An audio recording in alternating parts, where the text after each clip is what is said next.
everybody, or good morning, depending on where you are.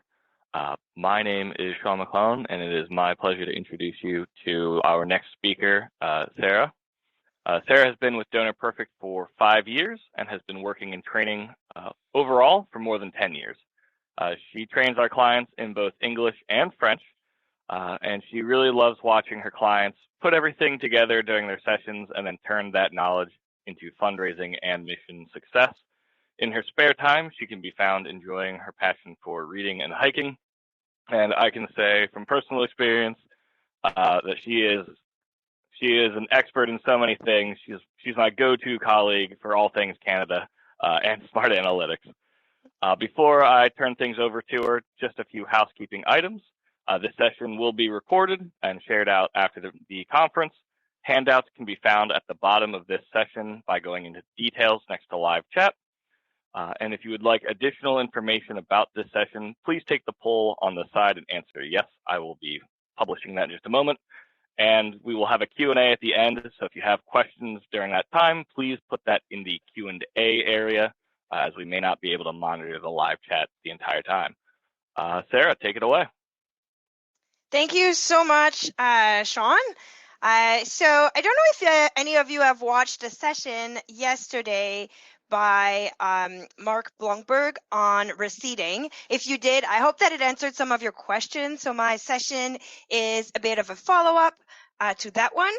If you missed it, you can always watch the recording. Everything is recorded, as Sean mentioned, in the conference platform.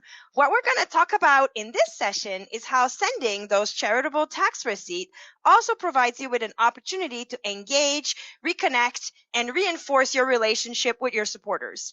Thanking your donor is not regulated the way that the receipts are, but it is still essentials. Your thank you letters should be personalized and updated regularly. And we're going to also talk about what else you can do to show your appreciation beyond sending receipts. And we're going to talk about how you can do all of this directly in DonorPerfect or with DonorPerfect tools. So first off, we've got charitable tax receipts in DonorPerfect. What is a charitable tax receipt? So in case that you don't know, that is an official donation receipt that can be used by individuals and corporations to reduce their income tax. Can you use DonorPerfect to create those receipts? Yes, you can. You can use DonorPerfect to create official receipts. You can set up your receipting sequence directly in your settings, and you can set up templates, either email and letters, and then instantly merge into those letters and send email directly from DonorPerfect. If you're not sure how to generate those particular receipts in DonorPerfect, in the handout that is provided, there are some resources for you, including an amazing webinar on how to do the receipts for Canada specific. Next up, we've got to receipt or not to receipt. So if you did watch Mark's session yesterday, one of the big takeaway for me was, when in doubt, don't receipt. Because you don't want to issue something that is a legal document if you're not sure you should. However, if you are not receipting, you should always, always, always say thank you to the donor. You can always issue a receipt later if you need to, if you discover that, yes, actually, this was a receivable donation or you've gathered the missing information, but the thank you should still be sent really quickly and promptly. So you can use the acknowledgement preference field in DonorPerfect to properly identify the gifts if they need to be receipted or not. And simply run your process and send some thank yous, some with receipts right away after the donations have been entered.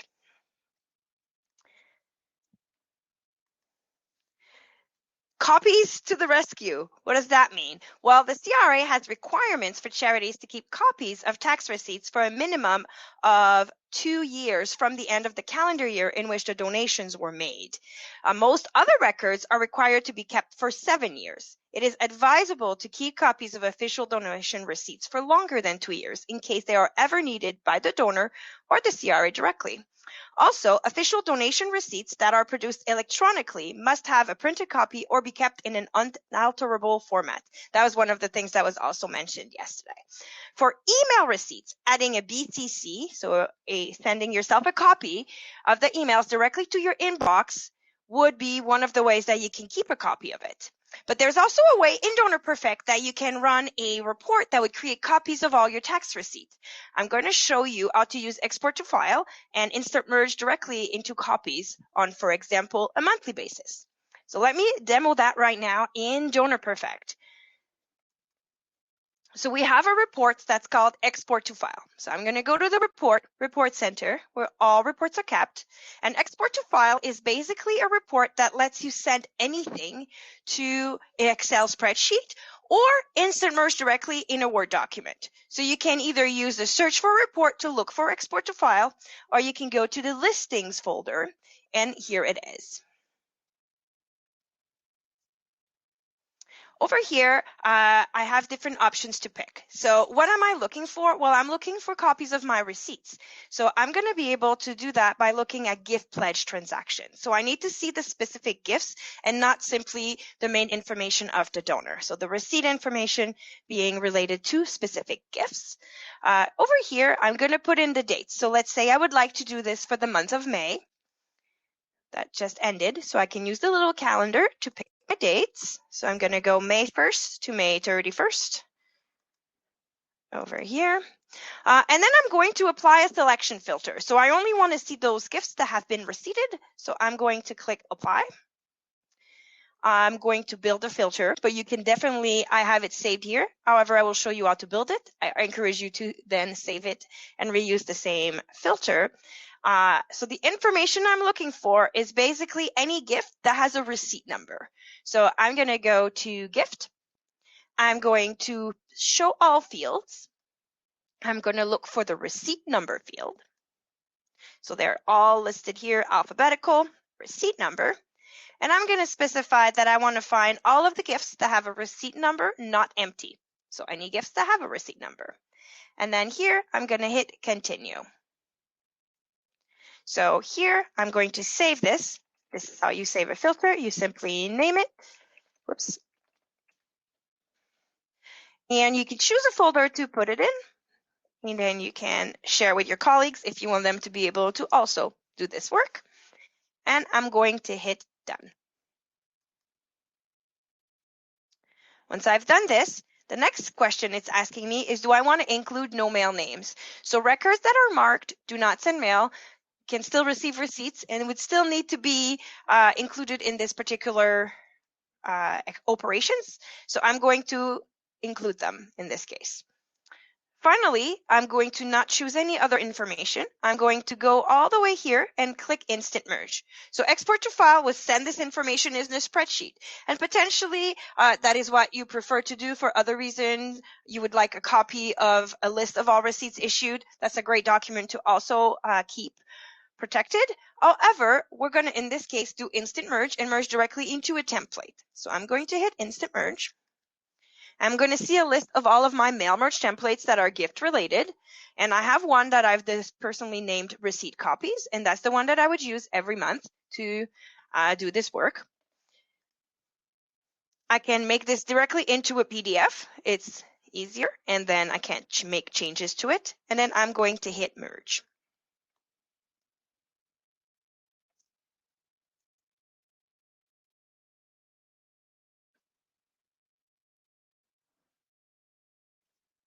Okay, I could save this on my computer. I could give this a name and say May 2023 receipts and save.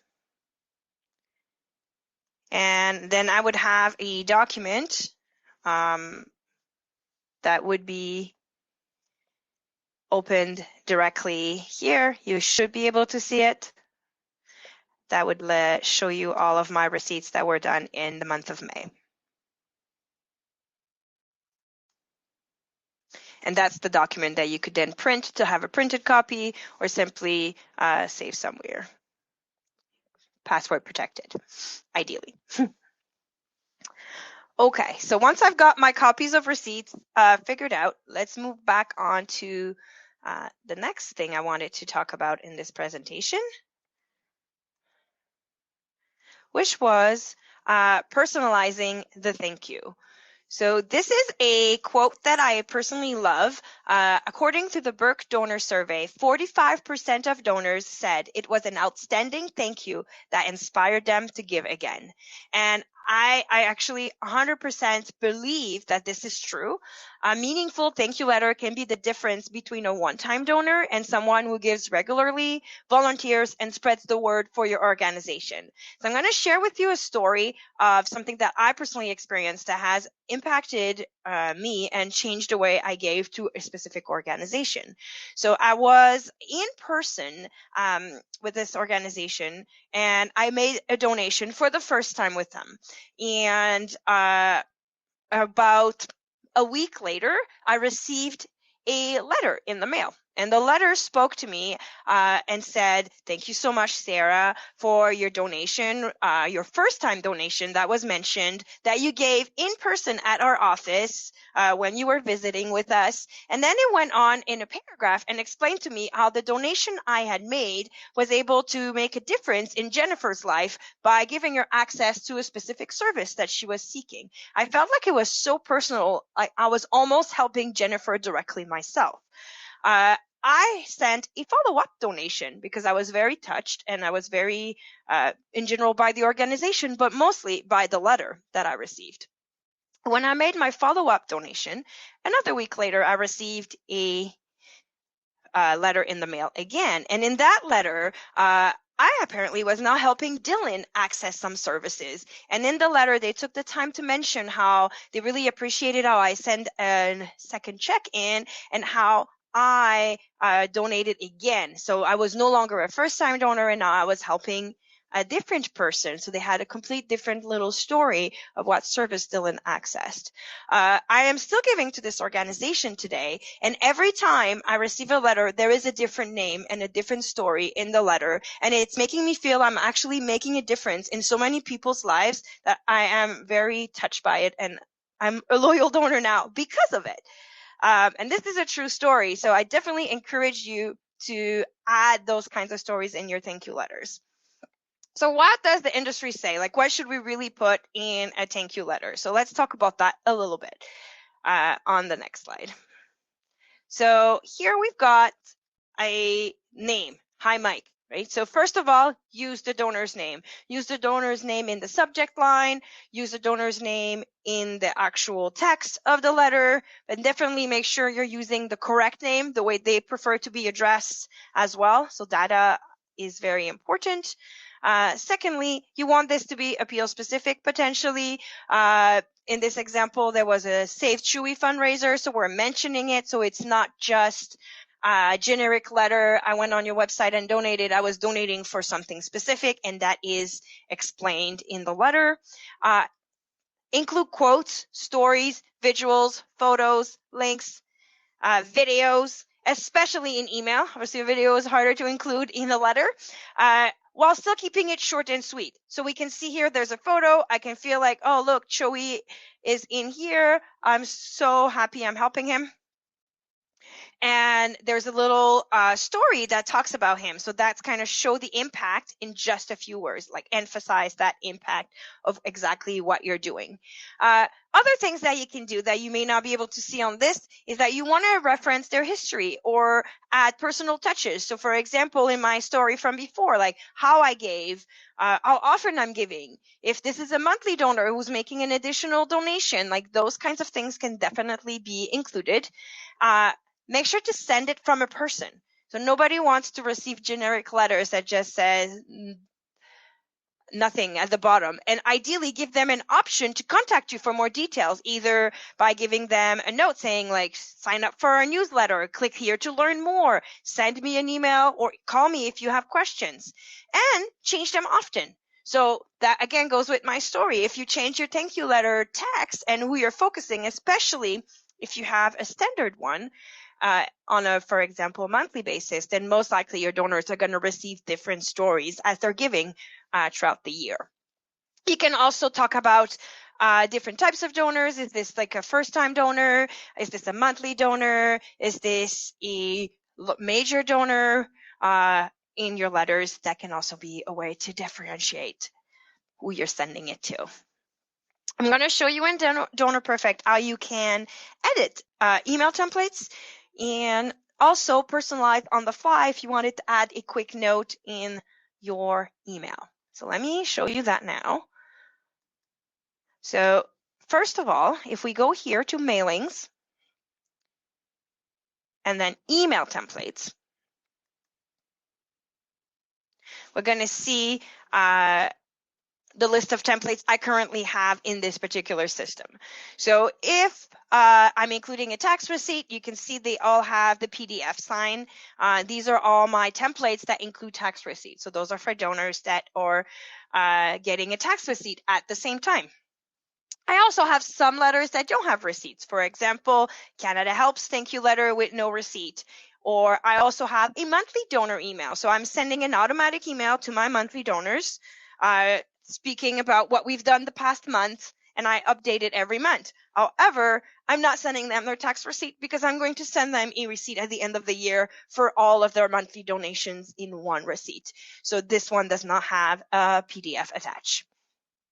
So let's say that I wanted to make changes to one of these templates. So we'll pick the standard one as an example. So I have a standard one. I update it regularly. This is what I send when it's not appeal specific, when it's just someone is giving again, not their first time.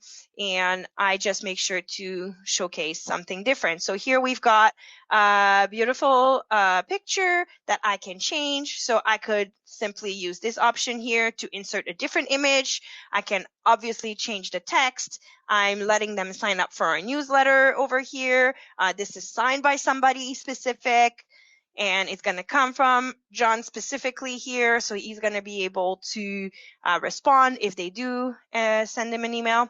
And I do have my PDF receipt attached right over here. Okay. So that's still here.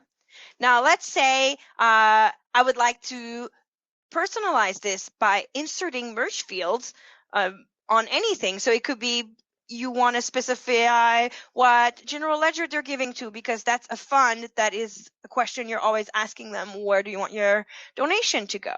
So we can definitely add that in. Or simply, I'm going to add their name into here, my subject line. So I'm going to change my subject line completely and personalize it a little bit. I'm going to insert a merge field, and I'm going to look for the field called salutation, which is how people prefer to be addressed. I'm tracking that in DonorPerfect. So here we go, salutation. And I'm going to now say thank you for the gift of. There you go. So this is my message this month, and I'm going to simply save this template. Now I have a standard template that I can use whenever I want. If I want to send it out on a batch, because I had tons of donation come in, I want to send it to everyone that sent in a donation this month, I can do through my process. But I can also simply send it as a one-off as I'm entering donations that are coming in like here and there. Or if I wanted to send something specific about this particular gift to the donor. So let's go to a donor's record. So Leah here. Apparently I broke DonorPerfect, so one moment. Okay, so Leah here made a gift. Or not. Okay, one moment. This is funny, almost. So there's nothing like a live demo that doesn't work. So let's go to Bruce's record. No records are working. Okay, so I'm going to simply log out and log back in. Bear with me here as I try to figure out what's going on. I'm sure we've all seen that message before on a platform in general. Sorry, this isn't working. And you're like, why not? Okay. I was potentially logged in for too long, or I don't know what's going on. So here, I'm going to attempt to go to Leah's record again. Everything's working fine. There we go. So here, I'm going to go to the gift record.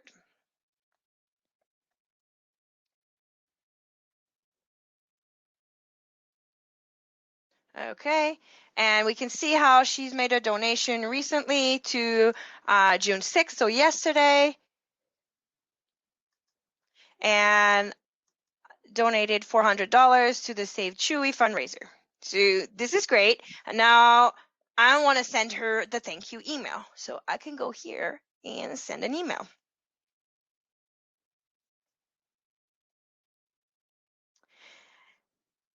Now, this is a donation that is going to get a tax receipt. I do have the option here, update the receipt number. The PDF is attached. It is coming from John.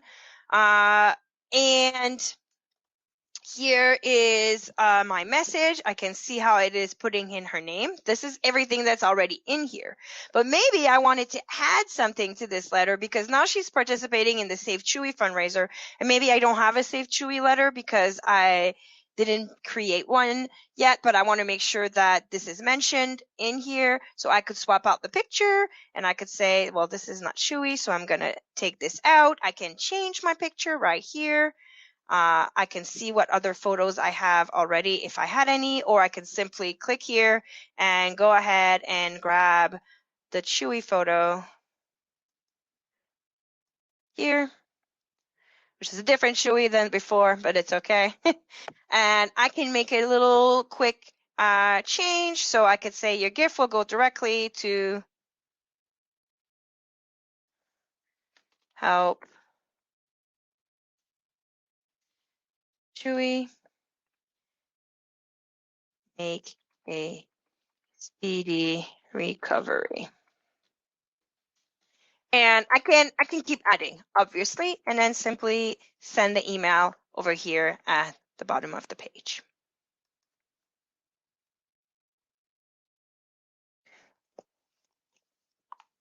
And there you go. Success. Your email is on its way, and Leah received an email that is personalized, that speaks to specifically what she gave to, and it took me just a few seconds and a few clicks.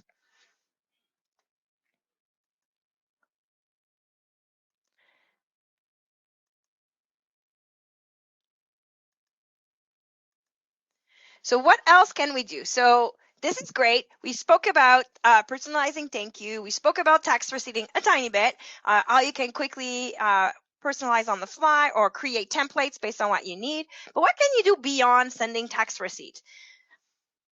So with the help of DonorPerfect, there's different features that you might find helpful. So one of them is our DP video integration that lets you send videos to donor from the donor profile. You can either record the video directly in the application, or you can have a pre-recorded video and send it to your donor. I will show you how that works directly in a moment. Another thing that you can do that is very meaningful is simply call your donor. So you can use the mobile app if you want to make a phone call directly to your donors, and it will track the contact in DonorPerfect. So create a contact transaction so that you can know that you've sent or called a donor automatically without having to manually add that in. You can also use the contact manager or the contact transaction screen to track phone calls that you want to make in the future so that you can assign the task to specific staff members for them to call the donors. Sometimes you can also text your donors. That is a lot of people. I'm one of those people that don't answer the phone.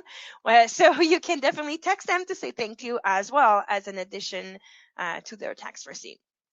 You can also use constant contact to update your donor on their impact and thank them again. So maybe they got an automatic tax receipt, but then now you would like them to receive something in a week to tell them like, oh, thank you again so much for starting to donate with us. Here's what we're working on right now. And then maybe you would like a few weeks later to send them something else. So you can use constant contact. You can create automated series so that they're automatically put in a drip campaign and receiving all those emails in a row based on their giving that they've done. Those are just some of the options. There's definitely more that you can do. You can have events. You can communicate with your donors by sending them surveys. There's so many resources out there. But I want to highlight today is DP video. So let's talk about that a little bit more. So you can say thank you with a video. So there are kind of guidelines a little bit with that. So I definitely encourage you to share the impact. So when a donor can physically see the positive change they help create, they're more likely to stay engaged. Along with your personal message, share a video about the current status of the project they're funding. So one of the things that you could do is you could record your video directly on site where you're working on something. Maybe you're building a new wing to the hospital and you want to showcase how's that going right now. Or maybe you were buying equipment, or maybe you're an animal shelter like our example here and you could have pets in the video. Keep your call brief. As a nonprofit professional, you know better than anyone that time is precious. So be considerate of your donor's time by letting them know at the start of the call that you only plan to take a few minutes or even less of their time. I just wanted to take a few minutes of your time to say thank you. Right, so that's a great way to start.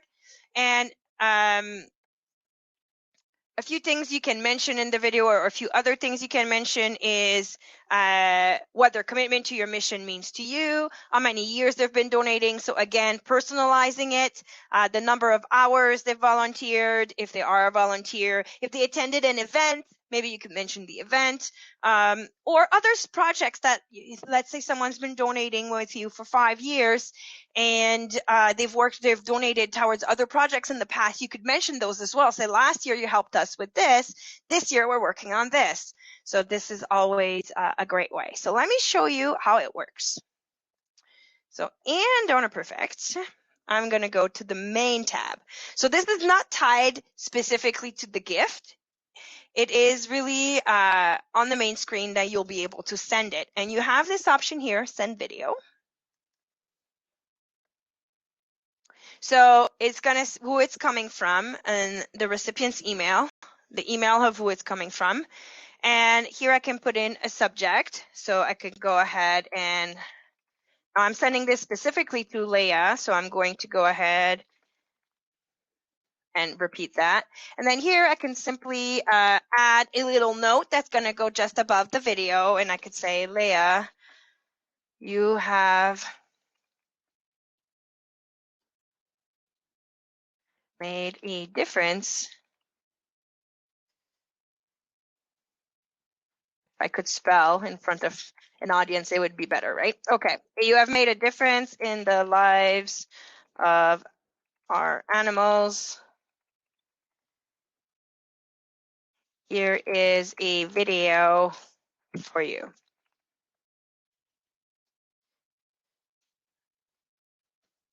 Okay, then I could click record video. I'm not going to do that right now because I'm already sharing my audio and camera in this platform, so it will not work. Or I could simply upload a video from my computer. So that's the option I'm going to pick right now. And it's taking me to my computer. And I have a video here that my colleague recorded, Donna. So I'm going to select that video right here. So if you haven't had the pleasure of meeting Donna, she's amazing. And she usually sings in anything that she does. And I love her voice so much. So I'm sure her video will be fantastic to receive. I could add a second video. So this is, let's say you're going to record yourself saying, thank you so much for your donation. Here's a video of the progress we're doing. And that would let you now link in a video you've pre-recorded, for example. You can also add a button under the video. So the button will look exactly like this, send your video email. So I could go ahead and I could specify learn more. about ways you can help us or sign up for our newsletter, and then I would put a link right underneath. I will not do that because I have a link ready to go. And then simply, as simple as it looks, I'm going to click here, send your video email. Hi, Sean.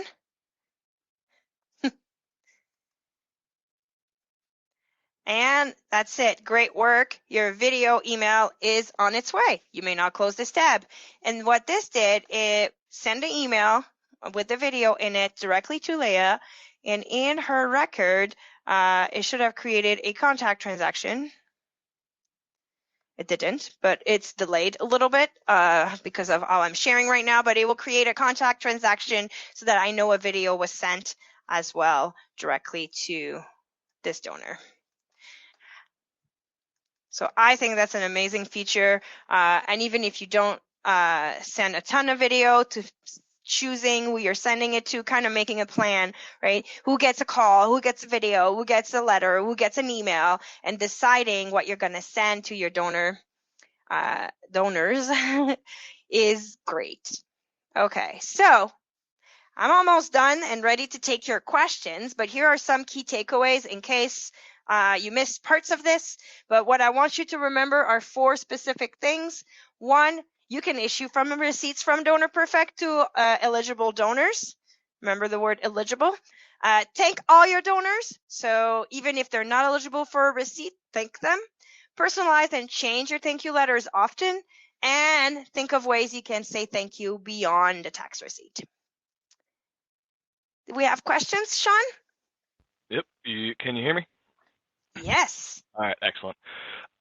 So there was a small tech issue earlier. They weren't able to see the filter. So would you be able to rebuild that by going under settings filters? Of course. So I apologize about that. So if I go here to filters and go add a new filter, are you able to see that? Yep, you're good. Okay, good. So what I did was I went to gift pledge and then I selected all fields because the system only shows me my favorite fields, and unfortunately receipt number is not one of them. And then I'm going to look for the field called receipt number. So they're all listed alphabetical, so you can go in the R, receipt number, and then my comparison operator is not blank, is not null, meaning the field is filled in. And then I hit continue. Excellent. Thank you. You're welcome. All right. So the first question we had is, can DonorPerfect help our clients make those receipt templates? Definitely. So if you are in Canada, as part of your onboarding process, you will get tax receipts, email, and letters created for you with your logo and everything. If you're beyond onboarding, you can contact our support team. You can, if you have any training, you can definitely contact a trainer and they can help you build more templates. And there is also templates in the knowledge base, which is basically the instruction manual of DonorPerfect, if you don't know what the knowledge base is. So you can also go directly in the knowledge base. So if I go here to mail merge templates, just to show you what I mean, you have this option here, and you will have some receipts create in here that you can simply just change the address, logo, and everything. So you will see at the bottom here the templates for Canada if you're looking for receipt-specific templates. And obviously tons more, including labels and envelopes. And then we actually had somebody ask if we'd be able to share an example receipt template. So I don't know if you wanted to pull up one of those sample email templates that we have in the DonorPerfect system. Just an email? Yeah. So I did share one before, if you wanted to see an email. So this is a typical email template. So the message body is here, and then the PDF attachment is the tax receipt portion, the boring part, basically, the legal document that follows all the rules. All right, thank you. So, pardon me. Here's one about consolidated year-end receipts. I know that's everybody's favorite time of year. Do our clients need separate receipts for email and regular mail because the merge fields work differently, or can any template work for both? Yeah, so in DonorPerfect, you will always have two types of templates. So email templates that are here, and then where I just went before, the mail merge template is where you'll have your paper templates. And that goes for either end of year or everyday life. Excellent. And then somebody was asking for your thoughts and opinions on what is better, to send a thank you or receipt letter, or a thank you or receipt email. I don't think one is necessarily better than the other. I think what's important is to send something. A lot of people will prefer to have an email to refer to versus paper. But you have to also get to know your donors and see what they prefer. I personally like to receive mail. I think it makes me feel special, especially if it's just something to say thank you and it's not like you owe us money or please buy this type mail, which I feel is all I'm getting, bills and advertisements. So I definitely would enjoy mail, but not everybody will necessarily feel the same way. So I don't think one is necessarily better than the other. Yeah, Definitely encourage you to use both.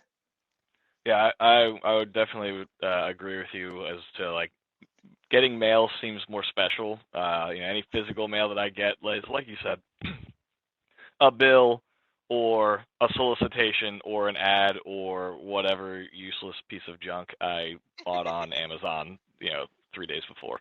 So it is nice to get Exactly. those letters. And I feel like so many people get lots of emails every day. I mean, I walked into the office and had 20 emails, and like it's kind of comes like white noise almost. That's it, right? So if you want to be different, definitely letters. Also, you could have donors that don't really use email that much, so you really need to get to know them. Yeah. The next question is, do you have any suggestions for creating and utilizing instant merge letters in a more efficient way while still keeping them personalized and meaningful? My biggest advice is to have merge fields that are in your templates. And in letters, you have the option in Word to also use conditional statement if you want. So you could put a lot of stuff in a mail merge template that you can't necessarily do with an email. But the merge fields, you could have different fields in DonorPerfect pull into your letter really easily. And that is a great way to personalize it.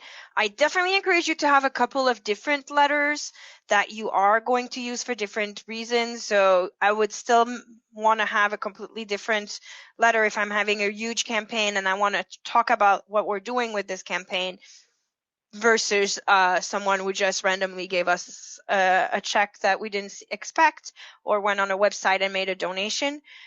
And then it's just a question of adding all the proper merge fields in them. And don't hesitate to add something. Like once you've printed the letter, you could still add a little note to it, or even before you print it. And if you know this donor or you want to put something specific, it's a Word document that you're generating, so it's easy to add in, or a little handwritten note will go a long way on the letter as well. I've also seen a lot of success with Post-it. People like to put little Post-it notes on top of the letter of something super personal. Thank you. And then this is the last question I see in Q&A right now, but if anybody has additional questions, please put those in there and I'll keep coming back. But is there a way to get a report for everybody who does not have an email address on file? And then is there an easy way to update them for letters, or is that something that our clients have to do manually? Okay, that's actually a big question. That's good. We have, so yes, definitely you can run a report to find people that don't have email address. And then you can use a function called global update to update them to be marked to be receiving letters so that you don't have to do that one by one. So before I do that, I want to show you something since we have a bit of time, right? Still have a few minutes, Sean? I'm good? Mm-hmm. Yep, we have a Okay. couple minutes. Awesome. So you see this field here, receipt, thank you, delivery. This is what we would want to change so that every gift in the future would automatically have this default. Obviously, this record as an email address. So if I wanted to find people that don't have email, so I'm going to go to the report center to find them, first of all, to see them, to see what I have in here. And I could go ahead and choose a variation of reports. I'm going to use the donor names and addresses and phone numbers report because it does have a column for email. So you will see that it is empty, so it will illustrate my point. I'm going to clear these values because I don't want any of those criterias in there. And again, include no mail is not relevant here, so I will include them because I want to see everyone no matter who they are. And now it's going to be a question of building the filter. So if you remember, the filter I built before I was finding for receipt numbers being filled in. So I'm going to kind of use the same logic where I'm going to look for people where their email address is empty this time instead of being filled in. So I'm going to apply a selection filter. And are you able to see that still? Not right now. It may just be a Hublio issue, but we saw the last filter, so I think we'll be all right. If anybody needs help, they can always reach out to support. Okay. So basically, I would just apply the same logic. So I'm going to just build it super quickly, and then I'm going to show you what I'm going to do with that afterwards. So I'm going to pick main screen. I'm going to pick the email. And I'm going to specify that is blank. So instead of is not blank, I'm selecting is blank. And I'm going to save that as email is blank. And click done. And then what will happen is when I run the report, I'm going to get the list of everyone who does not have an email address. Okay, so this is my list. And then what I can do is I can go to utilities, global update, where I'm going to be able to pick this group of donor. And I'm not going to go and show you the steps of a global update, but just to take you to the screen. So here I can pick a field and update the value of it selected with a filter. So I would use the exact same filter and just change them from thank you receipt delivery to letter. All right, thank you. Yeah, and that's, if anybody has any questions about global updates, one, back up your database first, but definitely reach out to our support team and they will walk you through that step by step. Not something to just kind of rush into blindly. No, and always do a backup before. I didn't go through all that, but always, always, always. All right, we've got two more questions that I'm going to paraphrase because they kind of talk about the same thing. Okay. But when you're sending a thank you letter or email, does a copy show up on the individual's record? Slash, is that something that we can retrieve from DonorPerfect later? So exactly what was sent? No. If you're sending simply the template, well, your template is still in, obviously, your templates. If you're doing emails, we highly encourage that you do add a BCC email address. So over here, this is where I would go ahead and do that so that I can get a copy of this particular email. If ever I needed it, I would have it. It would go into, ideally, an inbox that is filtered so you don't actually look at it unless you need to in your inbox. All right. Well, I don't see any other questions. Let me just refresh the Q&A real quick. Stick Awesome. with our theme for the convention here.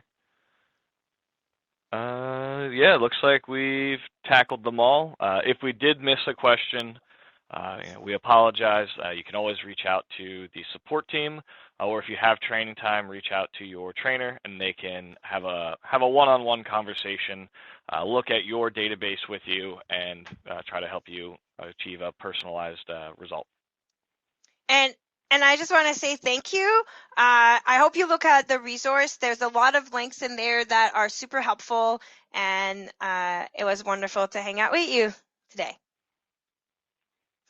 Yes, thank you very much, Sarah. I hope everybody found your presentation to be informative. I learned something, so when I work with my next Canadian client, I'll definitely take some of this information to them. Nice. So we're wrapping up a little bit early. Our next group of sessions is going to start at 1:30 Eastern Time, so that's in approximately 15 minutes. So we hope to see you in one of those sessions. And again, thank you so much for joining us in our conference. Take care. Bye.